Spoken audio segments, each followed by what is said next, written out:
Selamat malam, inilah Top News segmen Top Ekonomi. Pekan demi pekan, pemirsa, pemutusan hubungan kerja atau PHK terus terjadi, bahkan hingga pekan ini.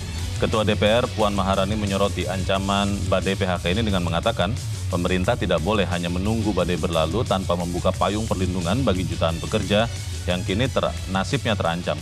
Separah apa badai PHK hari ini hingga akhir tahun 2025?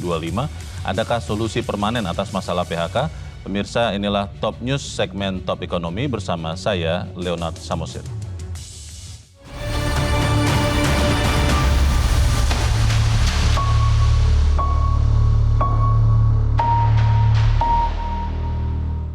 Ya pemirsa, kekhawatiran Ketua DPR Puan Maharani soal ketenagakerjaan dengan mengatakan jutaan pekerja yang kini nasibnya terancam adalah kekhawatiran yang akan kita coba carikan solusinya di Top Ekonomi malam ini. Pekan lalu, Ketua DPR RI Puan Maharani secara keras menyoroti soal PHK. Di antara pernyataan Ketua DPR Puan Maharani sebagaimana dikutip metrotvnews.com adalah pemerintah tidak boleh menunggu badai berlalu tanpa membuka perlindungan bagi jutaan pekerja yang kini nasibnya terancam. Dan sekarang kita cek data-data jumlah PHK baik dari Apindo, Kementerian Tenaga Kerja maupun data SPSI. Kita mulai data PHK yang diungkap oleh Asosiasi Pengusaha Indonesia atau Apindo. Berdasarkan data Apindo sejak Januari hingga Maret 2025, angka PHK sudah menembus 73.992 orang pekerja. Angka ini berasal dari data pekerja yang berhenti menjadi anggota BPJS Ketenagakerjaan karena terkena PHK. Apindo membuat perbandingan tahun 2024 tahun lalu, angka PHK berdasarkan data BPJS Ketenagakerjaan mencapai 257.471 orang pekerja. Sekarang kita geser ke angka PHK berdasarkan data Kementerian Ketenagakerjaan atau Tenaga Kerja. Berdasarkan rilis resmi Kemenaker, jumlah PHK per Selasa 20 Mei 2025 mencapai 26.455 kasus.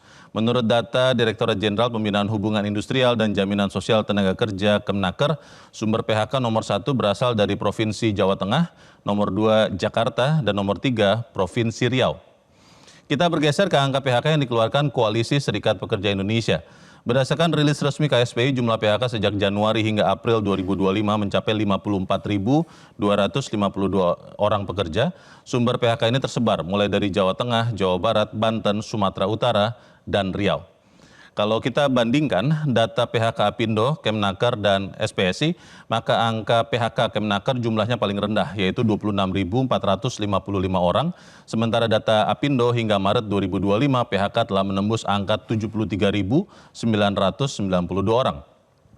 Pekan ini kasus PHK menghantam Pulau Batam. 205 orang pekerja PT Marua Indonesia terkena PHK. Data di lapangan menunjukkan ancaman PHK terus muncul.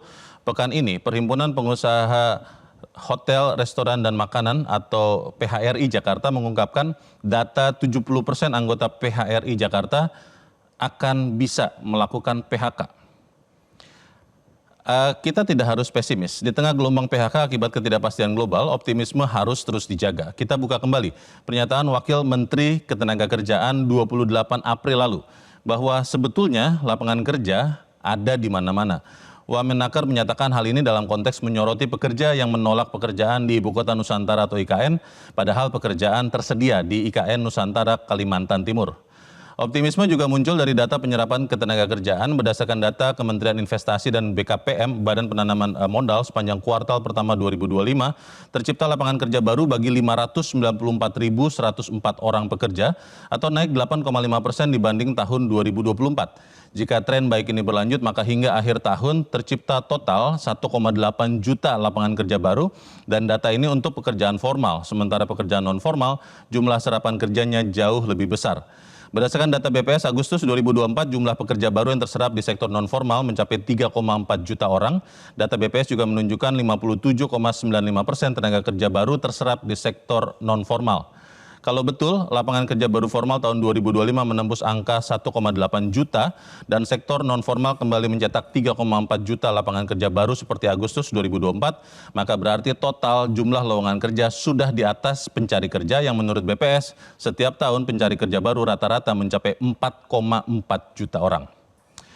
PHK terus terjadi, lowongan kerja baru juga terus terbuka. Untuk mencapai keseimbangan, Ketua DPR Puan Maharani mengungkapkan sebuah solusi, yaitu yang paling pokok saat ini adalah menyelesaikan masalah ekonomi. Bagaimana pendapatan rakyat harus ditingkatkan, lapangan kerja tersedia, rakyat dapat memiliki sumber penghidupan untuk sejahtera.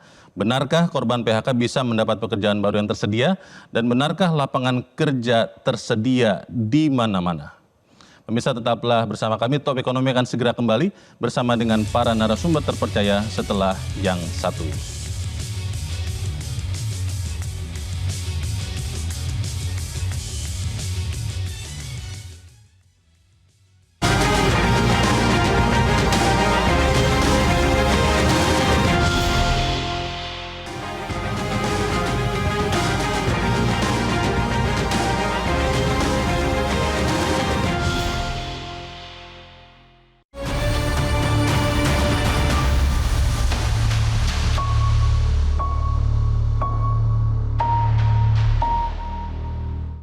Di Studio 1 Metro TV telah hadir bersama saya 4 orang narasumber. Yang pertama adalah Kepala Pusat Pasar Kerja Kementerian Ketenagakerjaan, Surya Lugita Warman. Pak Surya, selamat malam. Malam. Terima kasih sudah hadir di tempat ini. Kemudian juga telah hadir bersama kita anggota Komisi 9 DPR RI dari fraksi Nasdem, Irma Sudani. Bu Irma, selamat malam. Malam. Kemudian juga telah hadir bersama kita Sekjen Perhimpunan Hotel dan Restoran Indonesia atau PHRI, Maulana Yusran. Pak Maulana, selamat malam. Selamat malam, Mas. Jangan PHK saya, Pak, ya.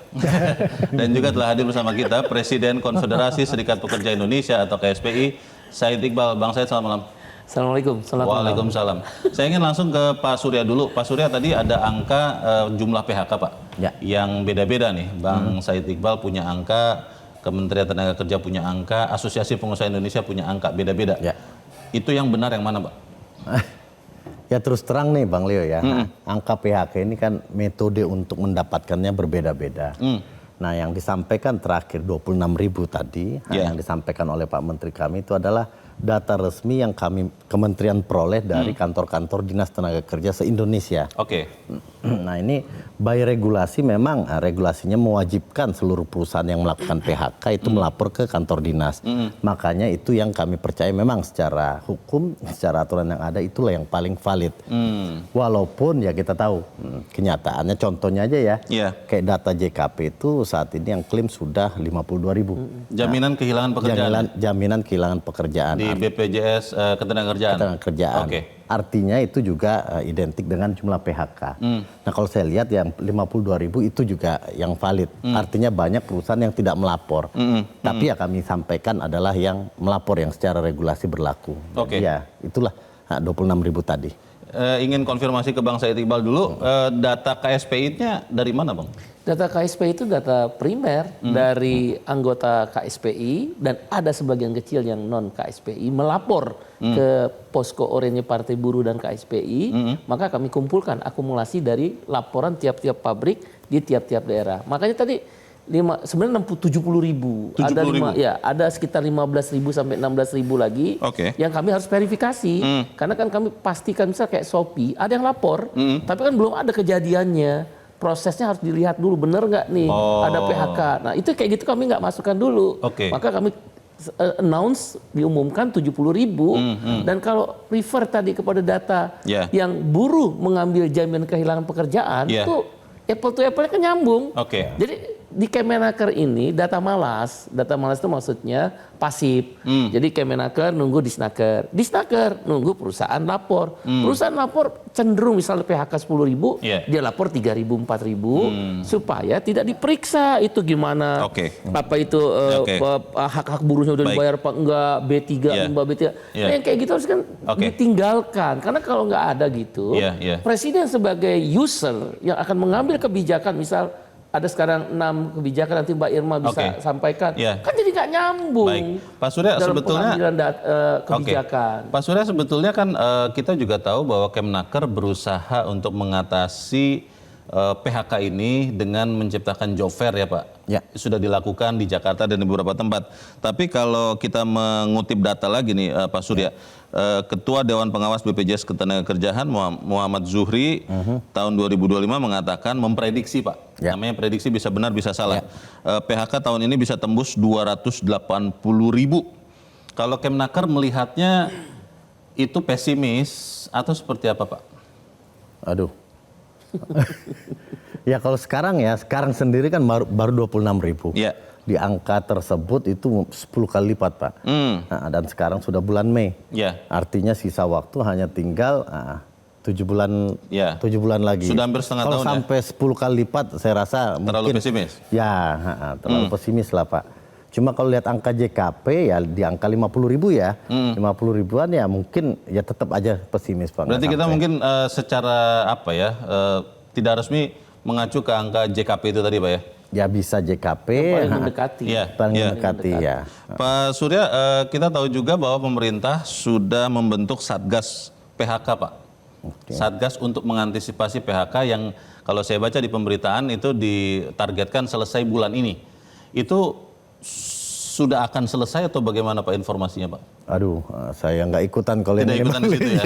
Mohon maaf kalau ini. Tapi kalau melihat dari job fair yang sudah dilakukan kemarin, Pak, itu apakah memang matching, Pak? Ini kan masalahnya, oke, katakanlah ada sekian puluh ribu pekerjaan, apakah pencari kerjanya itu memenuhi kualifikasi yang dibutuhkan pekerjaan itu? Oke, pertama job fair yang lalu ya, yang di kementerian dulu yang saya cerita. Ini kan beberapa hari yang lalu ya? Ya, tanggal 22 dan 23, jadi 2 hari, Mei kemarin. Di Jakarta? Di Jakarta, jadi Kamis dan Jumat minggu lalu. Jadi itu kita invite ada 100 lebih perusahaan untuk membuka lowongan. Lowongan pekerjaan yang dibuka saat itu 18.000 itu kurang lebih 18.000 yang 18 ribuan itu langsung oleh Ini 100 formal ya, Pak? Formal. Pekerjaan formal ya? Formal Ini semua. gambar yang kita tayangkan yang hari ini nih Pak Surya dan Bapak Ibu Siap. dan pemirsa di Bekasi ya? Ya, ini Bekasi. Oke, dilanjutkan silakan Pak. Jadi yang waktu itu kami tawarkan 18.000 langsung on the spot pekerjaan oleh 100 perusahaan lebih. Dan juga ada juga yang ditawarkan secara online. Kita undang juga job portal online yang besar-besar di Indonesia. Itu 34.000 ditawarkan, jadi total ada 52.000 lah lowongan pekerjaan yang kita tawarkan waktu Selama itu. 2 hari kemarin ya? Selama 2 hari. Oke. Nah ini ya memang animo masyarakat yang hadir itu sampai 2 hari itu 22.000. Cukup besar dan itu yang langsung interview langsung hampir 1.000 orang. Oke. On the spot interview. Nah memang ini mekanisme penerimaannya kan rekrutmennya butuh waktu. Nah, jadi dari para perusahaan ini HRD sekarang masih menerima CV dulu, masih memperhatikan, mereview dulu. Nah, ya nanti kita lihat lah Pak. Cuma kalau kami sih Pak, kalau perusahaan itu membuka lowongan pekerjaan, pasti dia butuh. Nah, jadi 18.000 yang ada di spot dan secara online totalnya jadi 52.000. Ini kebutuhan perusahaan real. Pastinya dalam waktu biasanya 1 bulan ini terisi, Pak. Baik, Bu Irma, kalau judul Top Ekonomi malam ini tuh menyitir yang disampaikan oleh Ketua DPR Puan Maharani bahwa jutaan pekerja terancam. Saya tidak mau bilang PHK, tapi ini kan sesuatu yang kalau tidak ada intervensi dari pemerintah, mungkin bisa jadi bertambah PHK-nya. Bu Irma melihatnya seperti apa? Iya, yang pertama saya pernah bicara bahwa untuk nyetop ya, untuk menstop ya, paling tidak meminimalisir PHK, pemerintah harus memberikan diskresi. Baik kepada perusahaan-perusahaan, hotel, dan lain sebagainya. Itu dulu ya, stimulus dan diskresi agar ini stop nih ya, ada stimulusnya, ada diskresinya yang harus diberikan. Stop, pertama itu. Nah yang kedua, kalau seperti yang disampaikan Menteri Pak Erlangga Hartarto yang ada 6 stimulus insentif, BLT dan lain sebagainya. Menurut saya itu kan jaring pengaman sementara ya. Setelah itu what's? Kan pertanyaan setelah itu so what? Apalagi nih ya kan gitu. Masa mereka hanya mau mengandalkan itu? Saya berkali-kali ngomong sama Menteri Tenaga Kerja, ya kan fokus ciptain lapangan pekerjaan. Caranya bagaimana gitu? Ya pendidikan vokasi. Indonesia ini rata-rata pendidikan formalnya SMP. Nah kalau tidak diberikan pendidikan skill, ya pasar tenaga kerja nasional dan internasional itu tidak bisa menyerap. Nah, BLK yang ada hari ini, Pak Iqbal, Pak Said, itu Ya ampun, saya mau bilang apa ya? Apa tuh? Yang namanya alat untuk latihannya jadul-jadul, ya kan? Kemudian instrukturnya tidak ada, gitu. Kan yang namanya kerja itu nggak harus di dalam negeri, Baik. di luar negeri bisa. Oke. Tapi kalau skillnya tidak disiapkan, maka tidak akan terserap. Baik. Ini Kan ini yang harus dilakukan. Soal skill penting, tapi saya ingin beralih dulu ke Pak Maulana. Pak Maulana, ini PHRI Jakarta katanya akan siap-siap mem-PHK Pak, karena okupansinya turun 90-an%. Saya tidak mau bilang hampir 100%. Dan katanya sebagian memang karena kegiatan KL, Kementerian Lembaga itu berkurang, perjalanan dinas pejabat berkurang. Itu memang benar karena efisiensi anggaran, atau memang hotelnya sudah oversupply ini secara nasional Pak? Jadi saya mau jelasin seperti ini dulu, bahwa kalau bicara pariwisata, kita dari dulu tidak pernah memiliki blueprint pariwisata. Oke. Jadi nggak ada tuh petanya pariwisata pembangunan seperti apa tuh nggak ada. Contoh lah, kita punya Undang-Undang 10 tahun 2009 itu ada yang mengatakan rencana induk pembangunan pariwisata nasional. Oke. Nah ini mungkin menyangkut masalah efisiensi juga.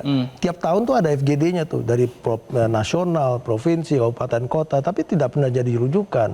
Nah akhirnya kita kan mengalami situasi otonomisasi sekarang kan. Setiap kepala daerah itu pasti berlomba-lomba untuk membangun daerahnya demi PAD-nya mereka. Betul. Gitu loh. Tapi walaupun PAD itu sebenarnya akhir katanya kontribusinya ke belanja pegawai itu bisa sampai 70% juga kan gitu. Nah, dengan konteks seperti ini akhirnya yang namanya bisnis hotel itu konteksnya sekarang mengikuti apa yang diprogramkan ke pemerintah gitu. Contoh seperti misalnya saya mohon maaf kayak kejadian seperti kegiatan PON di Papua. Pemerintah mendorong membangun akomodasi. Setelah habis PON, nggak jelas akomodasi seperti apa. Hotelnya sudah ada? Hotelnya sudah ada, kan harus menampung, kegiatannya ada. Nah, kemudian kemarin super prioritas, gitu kejadian juga kan di Toba, di Mandalika, seperti itu juga terjadi sama. Nah, cerminan ini juga terjadi dulu juga di berbagai daerah, di berbagai. Pak Maulana, ini sebetulnya melesunya hotel, kalau kita fokus ke Jakarta dulu ya, karena yang mengatakan siap-siap mem-PHK itu di Jakarta. Itu memang karena efisiensi anggaran saja pemerintah atau memang belum pulih juga sejak COVID? Nah, jadi gini, hotel memang belum pulih semenjak COVID. Namun yang di sisi lain, memang sejak di atas tahun 2000 itu, revenue hotel itu kontribusi dari kegiatan MICE itu yang terbesar.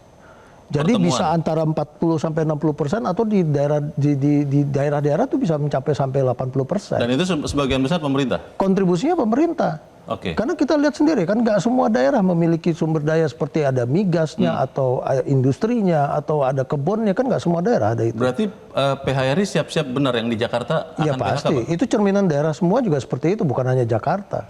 Karena kondisinya sekarang borumnya mereka nggak diisi kan gitu. Baik, kita akan lanjutkan dialog ini, tapi kita harus jeda dahulu. Pemirsa tetaplah bersama kami, Top Ekonomi segera kembali.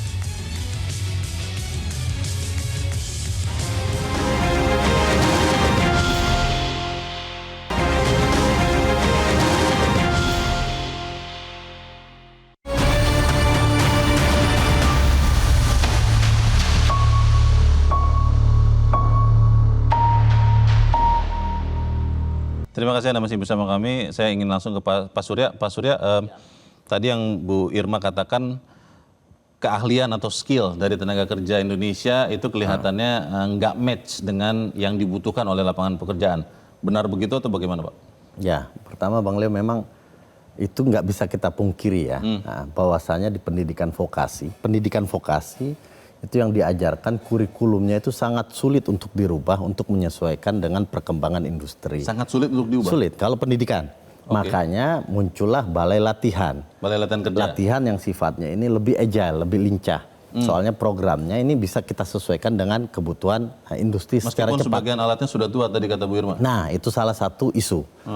Nah, tapi ya mungkin Bu Irma tadi ngelihat yang di balai latihan kerja yang milik pemerintah daerah. Yang memang agak susah ya sejak otonomi daerah. Ini kan balai latihan pemerintah ada yang milik dikelola oleh kementerian pusat, itu jumlahnya 21, itu kami jamin kalau Bu Irma datang atau Bapak Ibu datang, kami jamin lah kalau itu update Pak.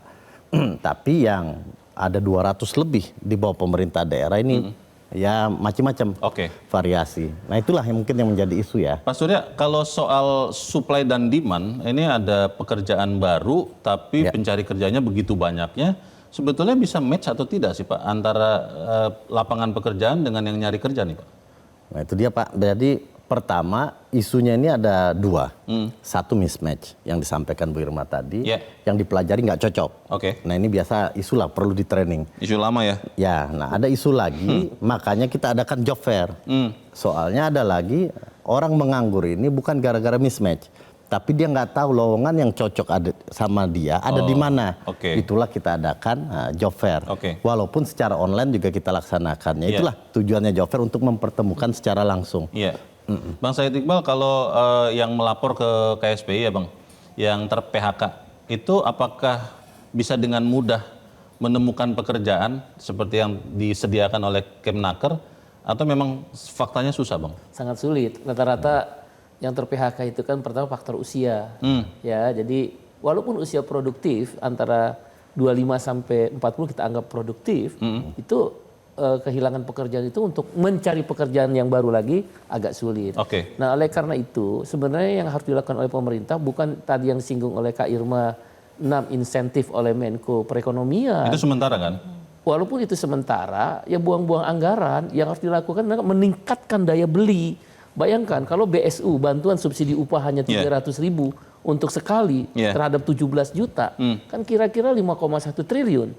5,1 triliun buang-buang anggaran, terus terjadi daya beli yang meningkat kan? Enggak. Oleh karena itu harusnya komprehensif. Jadi bukan hanya sekedar rescaling, tapi daya beli itu harus ditingkatkan. Bagaimana tadi persoalan hotel dihidupkan kembali, bagaimana persoalan buru-buru tekstil. Ini kalau kita sunset loh. Nah yang kedua, Satgas PHK udah kira-kira 2 bulan ya Pak Presiden Prabowo udah ngomong, tapi nggak ada juga dibentuk Satgas PHK. Kan diharapkan, ya enggak, saya ikut dalam prosesnya itu. Nggak ada itu. Belum ada? Belum ada. Jadi baru Kemenko Perekonomian akan meluncurkan. Kan Pak Presiden menginginkan dari Satgas PHK itu mapping. Dari mapping diklasifikasi. Oh ini harus dikasih stimulus. Oh ini harus diselamatin. Oh ini yang harus dibayar jaminan kehilangan pekerjaan. Jaminan kehilangan pekerjaan aja tidak semua orang ter-PHK dapat loh. Anda bisa bayangkan, andaikan JKP bisa jadi social protection floor dalam ilmu bantalan, itu 6 bulan lumayan loh. Misal katakan 60% dari gaji terakhir, misal 4 juta, 2,4. Itu lumayan bagi mereka bertahan. Purchasing power-nya kejaga. Ini nggak dijalanin karena dibikin aturan-aturan main. Jadi akhirnya macan kertas, orang ngomong tidak sesuai yang jadi harapan Presiden. Itulah mengapa KSPI dan Partai Buruh mendorong terjadi Satgas PHK itu. Supaya tidak jadi macan kertas, saya ingin ke Bu Irma. Bu Irma, bagaimana macan itu supaya tajam nih? Karena saya rasa juga pemerintah mungkin juga sedang bingung ya, bagaimana kemudian mengatasi PHK ini. Kira-kira apa Bu? Sebenarnya gini, kita ini kan tahu ya, Indonesia ini agriculture, ya kan? Pemerintah juga pengen swasembada pangan, ada food estate, ada badan pangan nasional. Badan Pangan Nasional mau mencapai swasembada pangan tuh lewat apa? Kalau misalnya kalau misalnya sawah kita itu hanya bisa tanam satu tahun satu kali. Kenapa? Karena irigasinya nggak jalan. Sementara kita punya sungai gede-gede. Kenapa sih nggak di sungai itu ya kan dialirin ke daerah-daerah yang memang bisa buat sawah untuk cetak sawah baru. Bukannya di pemerintahan yang lalu sudah mulai dibangun dam, irigasi dan segala macam? Belum, irigasi belum. Kalau infrastruktur jalan iya. Irigasinya belum. Untuk sawah-sawah ini ya? Iya, contoh di dapil saya saja. Banyak sekali sawah yang hanya bisa tanam 1 tahun sekali. Karena tak ada hujan? Iya, padahal itu tanah subur sekali. Iya kan? Itu juga bisa menciptakan lapangan pekerjaan, nggak perlu harus kerja di kantoran kan? Itu kalau kita bangun tuh yang namanya infrastruktur irigasi itu berapa banyak orang bisa kerja? Terkait dengan Satgas PHK ini tadi. 1 orang bisa kerja, yang kedua program swasembada pangan bisa dicapai gitu. Kalau data BPS jadi jangan ngomong itu jangan hau-hau aja. Data BPS menunjukkan di triwulan pertama penyerapan dari agriculture, Bu Irma, dari pertanian itu sangat tinggi. Tapi kembali ke soal Satgas PHK tadi, Bang Said Iqbal mengatakan mana itu? Ini kira-kira bagaimana, Bu? Saya sudah bilang dari awal dengan Kemenaker, ya kan? Jangan ngomong, kerja. Jangan kebanyakan ngomong. Jangan kebanyakan ngomong. Harus juga sih, Bu. Kasih tahu kan, Bu. Jangan kebanyakan ngomong tapi banyak kerja. Oke. Satu. Yeah. Yang kedua, jangan menciptakan PHP gitu loh ya. Oh. PHP Pemberi harapan nih. palsu. Iya, ini ada lapangan pekerjaan segini besar waktu. Padahal nggak ada. 2021 2022 Menteri Tenaga Kerja waktu itu sudah mengatakan ada 190.000 lapangan pekerjaan. Iya. Ya, yang sudah terisi 90, berarti kan masih ada 80.000. Nggak usah jauh-jauh. Tapi Kak. di mana? Sritek Oke, saja yang oke. katanya mau nyerap tenaga kerja sampai hari ini baru 1000-an. Oke. Kakak kan ngomong keras. Iya, itu. saya Tentang keras Sritek. sekali bicara soal itu. Ini saya tidak tahu apakah Pak Surya punya kapasitas untuk menjawab. Ada. Bisa, Pak? Silakan, Pak. Bisa, ini. Kebetulan saya kepala pusat pasar kerja, jadi nanganin pasar kerja walaupun Iya. baru. Iya. Jadi ini saya pegang data nih Pak. Hmm. Data ini baru kita ambil dari hasil observasi kami di lowongan-lowongan pekerjaan yang secara online. Ini baru yang online Oke. saja. Oke. Jadi dari bulan Januari sampai sekarang, artinya ini April, sorry. Selama 4 bulan itu secara online itu ada 322.217 lowongan pekerjaan yang terbuka yang ditawarkan secara online. Oke. Dari 40 lebih job portal, dari medsos dan dari job fair. Iya. Itu kita pantau semua, ada Iya. tim yang memantau itu. 300.000 lebih. Oke. 322.000. Untuk yang keluar negeri 179.000. Jadi total itu 501.000. Itu yang terpantau secara online saja oleh Oke. kami. Oke. Di luar ini kan ada yang memang tidak terpantau. Nah itu ya. Jadi yang disampaikan di BKPM sampai hampir 600.000 Saya itu potong dikit masuk. aja, saya potong dikit aja. Siap. Silakan. Itu lapangan pekerjaan yang tersedia. Betul. Terserap nggak? Ya itu persoalannya. Itu persoalannya. Terisi apa tidak? Karena skillnya nggak cukup. Lapangan pekerjaannya ada di luar negeri banyak, tapi skillnya nggak cukup sama aja bohong. Iya. Dia omongin di sini ada lapangan pekerjaan segini, di sini ada lapangan pekerjaan. Bu Irma, Nggak ada yang bisa kalau masuk kerja di versi sini Kementerian gimana? Investasi itu terserap, Bu. Ada angka yang terserap di dalam penciptaan pekerjaan hampir 600.000 katanya. Kalau itu terserap, angka pengangguran nggak naik lah. Bukan, kalau pengangguran itu kan Ya kan ada penyerap, ada lowongan, ada penyerapan, ada PHK. Di situ kan bisa dihitung. Pak Surya, silakan. ya. Bu Sri Mulyani aja bisa ngitung. Betul kok betul itu. betul Bang. Cuma kan kalau kita lihat pertumbuhan tenaga kerja sendiri itu 1 tahun di tahun lalu itu 3,5 juta jumlah tenaga kerja baru. Nah, pertumbuhannya ya di luar tadi total jadi sekitar 4 juta lebih. Nah, itu pertumbuhannya. Oke. Termasuk yang dari pendidikan. Nah, ada yang penganggur sendiri yang existing jumlahnya 7,2 juta. Jadi memang lapangan pekerjaan yang harus disiapkan cukup banyak, ada 11 juta. Itu Oke. yang isu. Oke. Kalau lapangan yang terbuka banyak. Ya. Cuma yang memang yang mencari pekerjaan yang membutuhkan Tidak itu matching. banyak. Lebih banyak lagi. Oke. Kalau lapangan kerja banyak, job fair nggak akan desek-desekan. Ini saya ingin ke Itu aja udah menjelaskan Pak itu. Maulana dulu karena ini satu sektor yang harusnya bisa menyerap banyak, tapi kalau pemerintah tidak intervensi, Pak Maulana bisa jadi menambah PHK. Intervensi seperti apa, Pak? Konkret yang dibutuhkan, Pak? Pertama yang kita harapkan itu bahwa ini kan kalau dinamika yang di kita di industri pariwisata kan itu menghadapi high cost ekonomi itu, Pas. Oke. Jadi satu hal kita lihat dulu ada Undang-Undang Cipta Kerja itu tujuannya kan mengefisiensikan segala bentuk perizinan. Iya. Tapi nyatanya, faktanya perizinan itu menjadi biaya mahal sekarang. Banyaknya sertifikasi, Malah jadi lebih SLB, mahal? malah jadi lebih mahal. Oke. Jadi tanggung jawab perusahaan itu berat. Jadi antara biaya operasional dengan biaya pendapatan itu udah mulai nggak seimbang jadinya. Kita sibuk dengan biaya operasional itu nomor 1. Kemudian yang kedua, kalau kita bicara pariwisata ini kan sebenarnya imbasnya langsung direct ke masyarakat gitu loh. Baik. Hendaknya harus ada roadmap-nya yang jelas. Oke. Jadi undang-undangnya bukan jadi buku saku gitu loh, emang benar-benar jadiin pedoman Dan sih. mungkin kegiatan pertemuan pemerintah itu KL itu harus diadakan segera ya? Loh, gini, kalau kita Singkat saja, bicara kalau kita bicara harus mengadakan meeting-meeting lagi, kan ini berarti ada yang salah kan gitu. Oke. Kita konsepnya udah salah gitu loh. Supaya tidak salah kita harus jeda dahulu Pak Maulana dan bisa tetap bersama kami. Top Ekonomi segera kembali.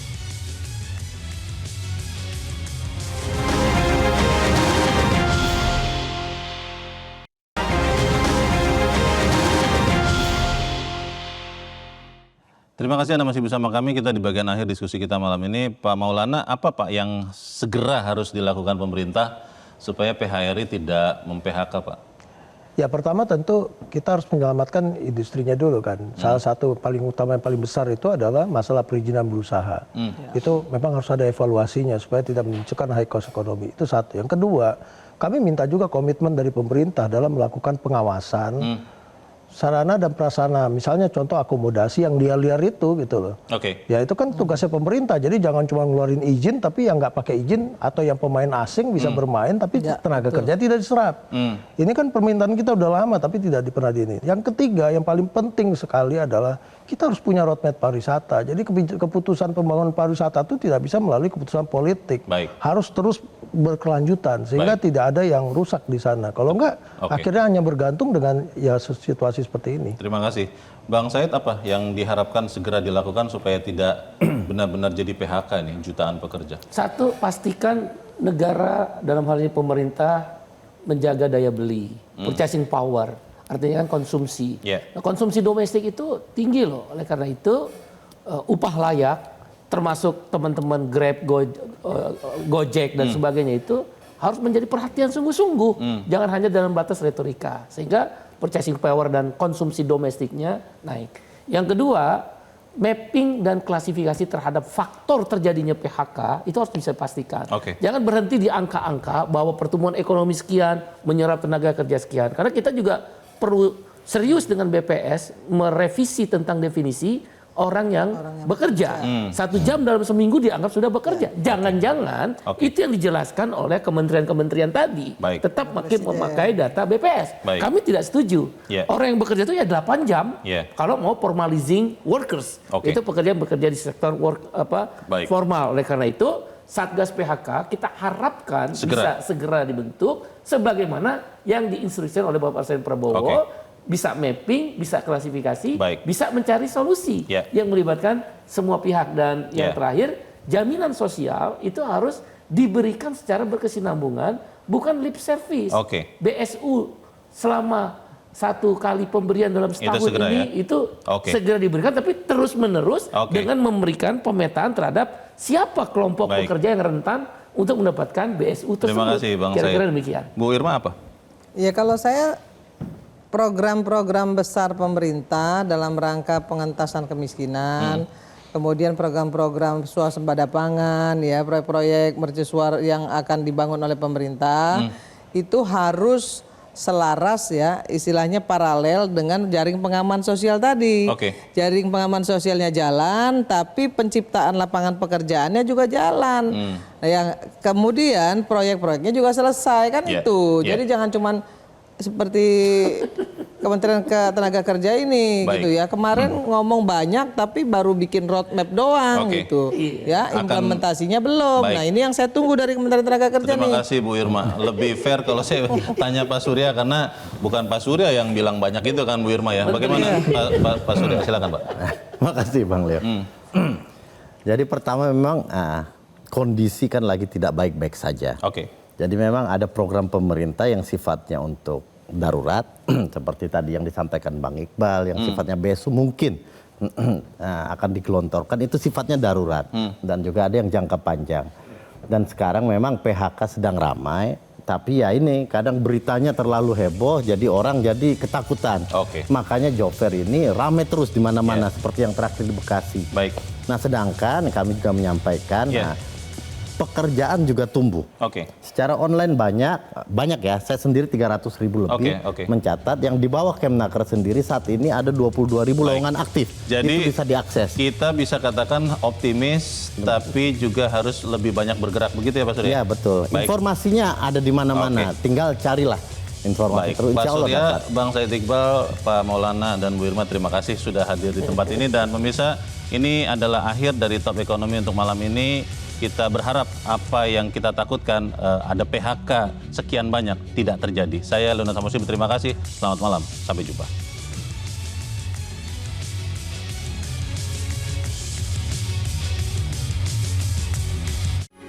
Metro TV